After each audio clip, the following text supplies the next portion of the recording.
ಬನ್ನಿ ವೀಕ್ಷಕರೇ, ಮುಂದಿನ ರಾಶಿ ತುಲಾರಾಶಿ. ತುಲಾರಾಶಿಯ ಒಂದು ಏಪ್ರಿಲ್ ತಿಂಗಳ ಟಾರೆಟ್ ಭವಿಷ್ಯ ಹೇಗಿದೆ ಅಂತ ತಿಳ್ಕೊಳ್ಳೋಣ. ಮೇಡಮ್, ಮುಂದಿನ ರಾಶಿ ತುಲಾರಾಶಿ, ಈ ಒಂದು ರಾಶಿಯ ಟಾರೆಟ್ ಭವಿಷ್ಯ ಹೇಗಿದೆ ಅಂತ ತಿಳಿಸ್ಕೊಡಿ.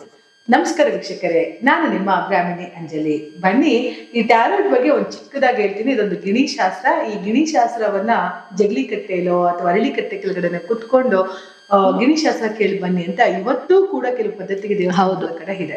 ಯಾಕೆಂದ್ರೆ ಇಂದಿನ ಒಂದು ಭವಿಷ್ಯಗಳನ್ನ ತಿಳ್ಕೋಬೇಕು ಅಂದಾಗ ಈ ಟ್ಯಾರೋಟ್ ತುಂಬಾ ಚೆನ್ನಾಗಿ ಕೆಲಸ ಹೇಳುತ್ತೆ. ಮಾಡುವಂತಹ ಕೆಲಸ ಕಾರ್ಯಗಳು ಯಾವುದೇ ಇರ್ಲಿ ಅದು ಸಕ್ಸಸ್ ಅನ್ನ ತೋರಿಸುವಂತದ್ದು ಈ ಟ್ಯಾರೋಟ್. ಏನ್ ಆಗುತ್ತೆ ಅನ್ನೋದನ್ನ ಸಾಕ್ಷಾತ್ ಪರಮಾತ್ಮನೆ ನುಡಿಸಿದಂತಹ ಒಂದು ಟ್ಯಾರೋಟ್ ಇದು. ಯಾಕಂದ್ರೆ ಯಾರು ಏನನ್ನು ಕೇಳಿದಾಗ ಅದೇ ಕಾರ್ಡ್ ಎತ್ತುತ್ತಾರೆ, ಅದೇ ಕಾರ್ಡ್ ಬರುತ್ತೆ ಅಂತ ಅಂದಾಗ ನಿಮ್ಮ ಒಂದು ಭವಿಷ್ಯದಲ್ಲಿ ಏನಾಗುತ್ತೆ ಅನ್ನೋದನ್ನ ದೇವ್ರು ಬರ್ದಿಟ್ಟಿರ್ತಾನೆ. ನೋಡಿ, ದೇವ್ರು ಬರ್ದಿಟ್ಟಿದ್ದಾನೆ ಇಂಥದ್ದೇ ಅಂದಾಗ ಅದನ್ನ ಚೇಂಜಸ್ ಮಾಡಕ್ಕೆ ಯಾರ ಕೈಯಿಂದನೂ ಸಾಧ್ಯ ಇಲ್ಲ ರೀ. ಸುಮ್ನೆ ಕುತ್ಕೊಂಡು ಸುಮ್ನೆ ಮನುಷ್ಯರು ಹೇಳ್ತಾ ಹೋಗ್ತಾರೆ. ಹೆಂಗೆ ಅಂತ ಅಂದ್ರೆ, ನಾನು ಹೇಳಿದ್ದೇ ಆಗತ್ತೆ, ನಾನು ನಡೆದೇ ನಡೆಯುತ್ತೆ ಅನ್ನೋದು ಸುಳ್ಳು. ಎಲ್ಲಿ ಹೋಗಿದ್ರಿ? ಕರೋನಾ ಬಂದಾಗ ಎಲ್ಲಿ ಹೋಗಿದ್ರಿ? ಒಬ್ಬ ಮನುಷ್ಯನ ಉಳ್ಸಕ್ ಆಗ್ಲಿಲ್ಲ ನಿಮ್ ಕೈಯಲ್ಲಿ. ಭವಿಷ್ಯದಲ್ಲಿ ಉಳಿಸ್ಬೇಕು ಅಂತ ಅಂದ್ರೆ ಒಬ್ಬ ಮನುಷ್ಯನ ನಾವ್ ಹೇಳ್ತೀವಲ್ಲ, ಈಗ ದೇವ್ರು ಇಂಥದ್ ಆಗ್ಬೇಕು ಅಂತ ಬರ್ದಿಟ್ಟ. ಯಾಕೆ ಕರೋನಾ ಆಕ್ಸಿಜನ್ ಬಗ್ಗೆ ಹೇಳ್ಕೊಡ್ತು ಅಂತ ಅಂದ್ರೆ ಗಾಳಿ ಕಡಿಮೆ ಆಯ್ತಾ ಬಂತು. ಗಿಡ ಮರಗಳನ್ನ ಕಟ್ ಮಾಡಿದ್ರಿ. ಎಷ್ಟು ರೋಡ್ಗಳಲ್ಲಿ ಇವತ್ತು ಸಾಲು ಮರ ತಿಮ್ಮಕ್ಕ ತನ್ನ ಮಕ್ಕಳನ್ನೇ ಗಿಡಗಳನ್ನಾಗಿ ಬೆಳೆಸಿದ್ರು ಅಲ್ವಾ? ಹಸಿರು ಗಿಡಗಳನ್ನ ನಮ್ಗೆ ರೋಡ್ ಬೇಕು, ರಸ್ತೆ ಬೇಕು, ನಾವು ಉನ್ನತಿ ಆಗ್ಬೇಕು, ನಾವು ಪ್ರಗತಿಲಿ ಬೆಳಿಬೇಕು, ನಮ್ಗೆ ಮಾಡರ್ನ್ ಲೈಫ್ ಬೇಕು. ಮಾಡರ್ನ್ ಲೈಫ್ ಬಂದಷ್ಟು ಆಕ್ಸಿಜನ್ ಕಡಿಮೆ ಆಯ್ತಾ ಬಂತು. ಹೌದು ಅಲ್ಲ ಮೇಡಮ್?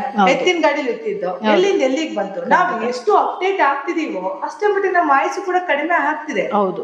ಸೊ ಹಾಗಾಗಿ ಕರೋನಾ ಪಾಠ ಕಲ್ಸ್ಕೊಡ್ತು. ಆಕ್ಸಿಜನ್ ಎಷ್ಟು ಮಟ್ಟಿಗೆ ಅವಶ್ಯಕತೆ ಇದೆ ಅನ್ನೋದು ತೋರ್ಸ್ಕೊಡ್ತು ದೇವ್ರು.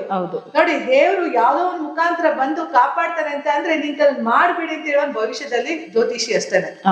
ಅದನ್ನ ಕೂತ್ಕೊಂಡು ನಾನೇ ಬ್ರಹ್ಮ, ನಾನೇ ದೇವ್ರು, ನಾನೇ ಎಲ್ಲ, ನಾನೇ ಅಲ್ಲ ಅಂದ್ರೆ ಖಂಡಿತ ದೇವರು ಲೈಫ್ ಅಲ್ಲಿ ತುಂಬಾ ಚೇಂಜಸ್ ನ ಕೊಡ್ತಾನೆ. ಯಾಕೆ ನಮ್ಮ ಬೆನ್ನು ನಮ್ಗೆ ಹೇಗೆ ಕಾಣಿಸಲ್ವೋ, ನಾವು ಮಾಡುವಂತಹ ಕರ್ಮಗಳಾಗಿರ್ಬೋದೋ ಕೆಲಸಗಳಾಗಿರ್ಬೋದೋ ಇದು ಯಾವ್ದು ಕಾಣಿಸಲ್ಲ. ಅದಕ್ಕೆ ನಮ್ ಬೆನ್ನು ನಮಗ್ ಗೊತ್ತಿಲ್ಲ. ಇನ್ನೊಂದು ಒಬ್ಬ ವ್ಯಕ್ತಿ ನಮ್ ಬೆನ್ನು ನೋಡಿ ಹೇಳ್ಬೇಕು, ಇಲ್ಲ ಕನ್ನಡಿ ನೋಡಿ ನಮ್ ಬೆನ್ನೇನಂತ ತಿಳ್ಕೊಬೇಕು. ಅದಕ್ಕೆ ಬೆನ್ನು ತೋರಿಸ್ದೆ ನಾವು ಶನೇಶ್ವರನ ಹಿಂದೆ ಹೋಗೋದು, ನಮ್ ಬಂದ್ ಎಗ್ಲೇರ್ ಬಿಡ್ತಾರೆ ಅಂತ. ಹಾಗಾಗಿ ಎಲ್ಲೋ ಒಂದು ಕಡೆ ನಾವು ಆಡುವಂತಹ ಮಾತುಗಳಿರ್ಬೋದು, ನಾವು ನಡ್ಕೊಳ್ಳುವಂತಹ ರೀತಿ ಇರ್ಬೋದು, ಪ್ರತಿಯೊಬ್ಬ ಮನುಷ್ಯನಿಗೂ ಕೂಡ ಎಲ್ಲವನ್ನೂ ಒಳ್ಳೇದ್ ಕೊಟ್ಟಿರ್ತಾರೆ. ಕೆಟ್ಟದನ್ನು ಬಿಡಿ, ಒಳ್ಳೇದನ್ನ ಮಾತ್ರ ತಗೊಳ್ಳಿ ಅಲ್ವಾ? ಸೊ ನಾವ್ ಇವಾಗ ಮನುಷ್ಯ ಎಷ್ಟು ತೀರ್ಕೊಂಡ್ಬಿಟ್ಟಪ್ಪ ಅಂತ ಹೇಳ್ತೀವಿ, ತುಂಬಾ ಒಳ್ಳೆ ಮನುಷ್ಯ ಅಂತ ಹೇಳ್ತೀವಿ. ಸೊ ಅವ್ನ್ ಸತ್ತೋದ ಅಂತ ಅಂದಾಗ ಒಳ್ಳೆ ಮರ, ಅವ್ನ್ ಒಳ್ಳೆ ಸತ್ತೋಗಿದ್ದಾನೆ ಅಂದಾಗ ದೇವ್ರು ಹುಡ್ಕೋದೆ ಅದನ್ನ ಒಳ್ಳೆಯವ್ರನ್ನೇ ಅಲ್ವಾ? ನಾವ್ ಕಾಡಿಗೆ ಹೋಗ್ತೀವಿ, ಮರ ಕಡಿಯಕ್ಕೆ ಅಂತ ಹೋಗ್ತೀವಿ. ನೀವು ಯಾವ್ದು ಚೆನ್ನಾಗಿಲ್ದಾರ ಮರ ಕಡ್ಕೊಂಡ್ ಬರ್ತೀರಾ ಮೇಡಮ್? ಇಲ್ಲ. ಕೈ ಹಾಕೋದೇ ಒಳ್ಳೆ ಬರುತ್ತಾನೆ. ದೇವ್ರಿಗೂ ಇಷ್ಟವಾದಂತಹ ವ್ಯಕ್ತಿಗಳನ್ನೇ ಹತ್ರಕ್ಕೆ ಕರ್ಕೊಳ್ತಾನೆ. ಹಾಗಾಗಿ ಲೈಫ್ ಅಲ್ಲಿ ಎಲ್ಲವೂ ಅನ್ಕೊಂಡಂಗೆ ಒಂದು ಹುಲ್ಕಡ್ಡಿನೂ ನಡೆಯೋದಿಲ್ಲ. ಪರಮಾತ್ಮನ ಇಚ್ಛೆಯಂತೆಯೇ ಪ್ರತಿಯೊಂದು ಕೂಡ ನಡೆಯೋದ್ರಿಂದ ನಾವು ಉಳುಮಾನವರು ಅಂತ ಹೇಳ್ತೀವಿ. ಸಾಕ್ಷಾತ್ ಪರಮಾತ್ಮ ಅವನ ಸೃಷ್ಟಿಲಿ ಎಲ್ಲವೂ ಅವನಿಂದ ಆಗ್ಬೇಕು. ಅದಕ್ಕೆ ಸೂರ್ಯ ಉಡ್ದೆ ಯಾವ ಒಂದು ಚರಾಚರ ಶಕ್ತಿಗಳು ಇರಲ್ಲ ಮೇಲೆ. ಖಂಡಿತ ಅಲ್ಲ ಮೇಡಮ್? ಪ್ರಾಣಿ ಪಕ್ಷಿನೂ ಕೂಡ ಸಂಜೆ ಹೊತ್ತು ಮುಳುಗುತ್ತಿದೆ ಅಂತ ತಕ್ಷಣ ಒಬ್ಬ ಕೆಲಸ ಮಾಡಂತ ವ್ಯಕ್ತಿನೂ ಮನೆ ಬಾಗ್ಲಿಗೆ ಬರ್ತಾನೆ. ಪ್ರಾಣಿಗಳು ಕೂಡ, ಪಕ್ಷಿಗಳು ಕೂಡ ಅದು ಮನೆ ಬಾಗ್ಲಿಗೆ ಬಂದ್ಬಿಡುತ್ತೆ. ಖಂಡಿತ ನೋಡೋಣ. ತುಲಾ ರಾಶಿಯವರೊಂದು ಶುಕ್ರ ಅಧಿಪತಿ. ಯಾಕೆ ಅಂತಂದ್ರೆ ವೀನಸ್ ವೆರಿ ಇಂಪಾರ್ಟೆಂಟ್. ಸಾಕ್ಷಾತ್ ಲಕ್ಷ್ಮಿ ನಿಮ್ಮ ಒಂದು ಕೈಯಲ್ಲಿ ಸದಾ ವಾಸವಾಗಿರ್ತಾಳೆ. ಆದ್ರೆ ನಾವು ಏನು ಭವಿಷ್ಯ ಯಾವ ರೀತಿ ಇದ್ರೆ ಉಜ್ವಲವಾಗ್ತೀವಿ ಅನ್ನೋದನ್ನ ನಾವು ನೋಡ್ತಾ ಹೋಗೋಣ. ಟಾರೆಟ್ ಕಾರ್ಡನ್ನ ಯಾರೆಲ್ಲ ತುಲಾರಾಶಿ ಇದ್ದಾರೆ, ನಿಮ್ಮ ಒಂದು ಮನೆ ದೇವ್ರನ್ನ ಪ್ರಾರ್ಥನೆ ಮಾಡಿ ಒಳ್ಳೇದಾಗ್ಲಿ. ಈ ಒಂದು ಏಪ್ರಿಲ್ ಮಂತ್ ಅಲ್ಲಿ ನಾವು ಅನ್ಕೊಂಡಂತಹ ಕೆಲಸಗಳು ಸಾಧನೆ ಆಗ್ಲಿ ಅಂತ ಹೇಳಿ ಮೇಡಮ್ ಖಂಡಿತ ಪ್ರಾರ್ಥನೆ ಮಾಡಿ ಒಳ್ಳೆ ಕಾರ್ಡನ್ನ ಇಲ್ಲಿವರೆಗೂ ತೆಗೆದಿದ್ದಾರೆ. ಈಗ ತುಲಾರಾಶಿಯವ್ರಿಗೆ ಯಾವ ಕಾರ್ಡ್ ತೆಗಿತಾರೆ ನೋಡ್ತಾ ಹೋಗೋಣ. ತುಲಾರಾಶಿಯವ್ರಿಗೂ ಒಳ್ಳೇದಾಗ್ಲಿ.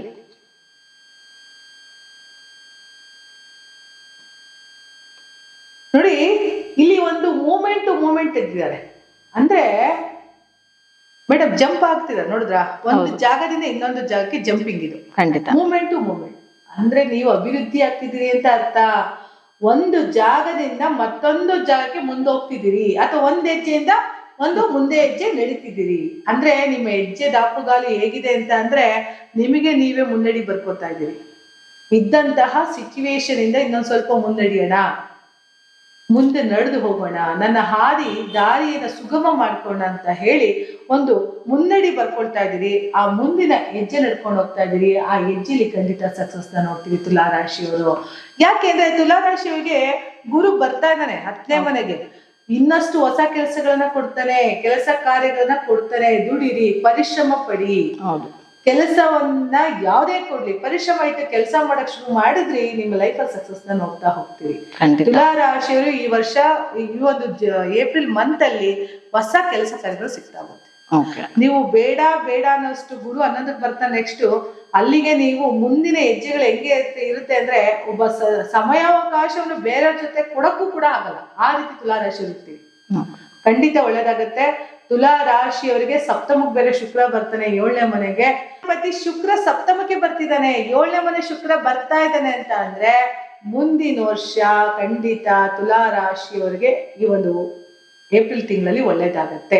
ಜೊತೆಗೆ ಶುಭ ಸಂದೇಶ ಕಾರ್ಯಗಳು ಸಿಗುತ್ತೆ. ಶುಕ್ರ ವೀನಸ್ ನಿಮ್ಮ ರಾಶಿಯನ್ನೇ ನೋಡೋದ್ರಿಂದ ಯಾವುದೋ ಒಂದು ಹೊಸ ವ್ಯವಹಾರಕ್ಕೆ ಕೈ ಹಾಕಿ ತುಲಾ ರಾಶಿ ಸಕ್ಸಸ್ ನ ನೋಡ್ತಾರೆ. ಯಾಕಂದ್ರೆ 10 ಗುರು ಬರ್ತಾ ಇದ್ದಾನೆ, ಶುಕ್ರ ಅವ್ರನ್ನೇ ನೋಡ್ತಾ ಇದ್ದಾನೆ, ವೀನಸ್ ಅವ್ರದೇ ಮನೆ ನೋಡ್ತಾ ಇದ್ದಾನೆ. ಫೈನಾನ್ಸ್ ಮಿನಿಸ್ಟರ್ ನಿಮ್ಮ ಮನೆಯನ್ನ ನಿಮ್ಮ ಒಂದು ರಾಶಿಯನ್ನೇ ನೋಡ್ತಾ ಇರೋದ್ರಿಂದ ನಿಮ್ಮ ಫೈನಾನ್ಸ್ ಗೆ ಹೆಚ್ಚು ದುಡ್ಡು ಸಿಗ್ತಾ ಹೋಗುತ್ತೆ. ಅಂದ್ರೆ ಒಂಥರ ಬೋನಸ್ ಹೆಚ್ಚು ಜಾಬಿಗೆ ಹಾಕೊಳ್ತಾ ಹೋಗ್ಬೋದು. ಖಂಡಿತ ತುಲಾ ರಾಶಿ ಒಳ್ಳೇದಾಗತ್ತೆ. ಈ ಒಂದು ಏಪ್ರಿಲ್ ಮಂತ್ ಅಲ್ಲಿ ಶುಕ್ರ ನೋಡೋದ್ರಿಂದ, ನಿಮ್ಮ ಮನೆಯನ್ನೇ ಅವನೇ ವೀಕ್ಷಣೆ ಮಾಡೋದ್ರಿಂದ ಏನಾಗತ್ತೆ, ಸ್ವಲ್ಪ ಬಂಡವಾಳ ಶಾಹಿಗಳಾಗಿ ನೀವು ಇರ್ತೀರಿ. ಯಾರಿಗೊಬ್ರು ಸಾಲನು ಕೂಡ ಕೊಡ್ಬೋದು, ಹಂಗಾಗ್ತೀರ ತುಲಾ ರಾಶಿಯವರು. ಖಂಡಿತ ಒಳ್ಳೇದಾಗತ್ತೆ. ತುಲಾ ರಾಶಿಯವರು ಅನ್ಕೊಂಡಿದ್ದನ್ನೆಲ್ಲ ಹೆಜ್ಜೆ ಹಾಕ್ಬಿಟ್ರೆ ಸೂಪರ್. ಆದ್ರೆ ಅವ್ರು ಹೆಜ್ಜೆ ಹಾಕ್ಬೇಕಂದ್ರೆ ಬಹಳಷ್ಟು ಯೋಚನೆ ಮಾಡ್ತಾರೆ. ಇದಾಕಗಾಲ ಈ ಕಾಲ ನೋಡಿದ್ರೆ ಇಲ್ಲಿಡ್ಲೋ ಹಿಂದಕ್ಕೆ ಹೋಗ್ಲೋ, ಮುಂದಕ್ಕೆ ಹೋಗ್ಲೋ ಹಿಂದಕ್ಕೆ ಬರ್ಲಾ ಅನ್ನೋದನ್ನ ಯೋಚನೆ ಮಾಡ್ತೀರಿ. ಖಂಡಿತ ಅದನ್ನ ಮಾಡ್ಬೇಡಿ, ಮುನ್ನಡೀರಿ. ನಡೆದಷ್ಟು ನಿಮ್ ಲೈಫಲ್ಲಿ ಚೇಂಜಸ್ ನ ನೋಡ್ತಾ ಹೋಗ್ತೀರಿ.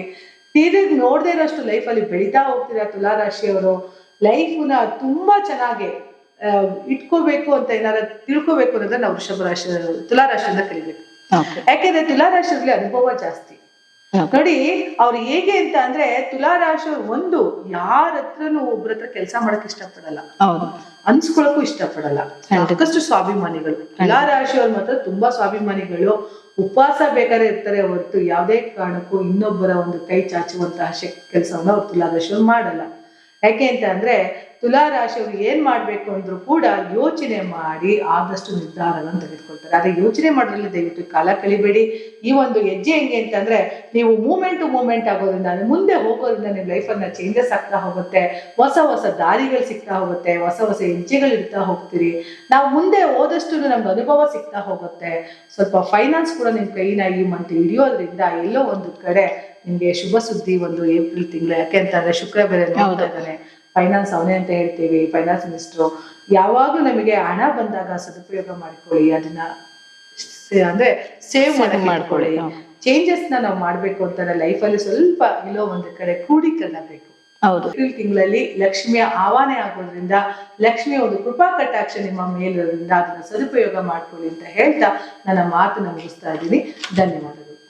ನೋಡಿದ್ರಲ್ಲ ವೀಕ್ಷಕರೇ, ಈ ಒಂದು ತುಲಾ ರಾಶಿಯ ಟಾರಟ್ ಭವಿಷ್ಯ ಹೇಗಿತ್ತು ಅಂತ. ಹಾಗಿದ್ರೆ ಬನ್ನಿ ಮುಂದಿನ ರಾಶಿ ಬಗ್ಗೆ ತಿಳ್ಕೊಳ್ಳೋಣ.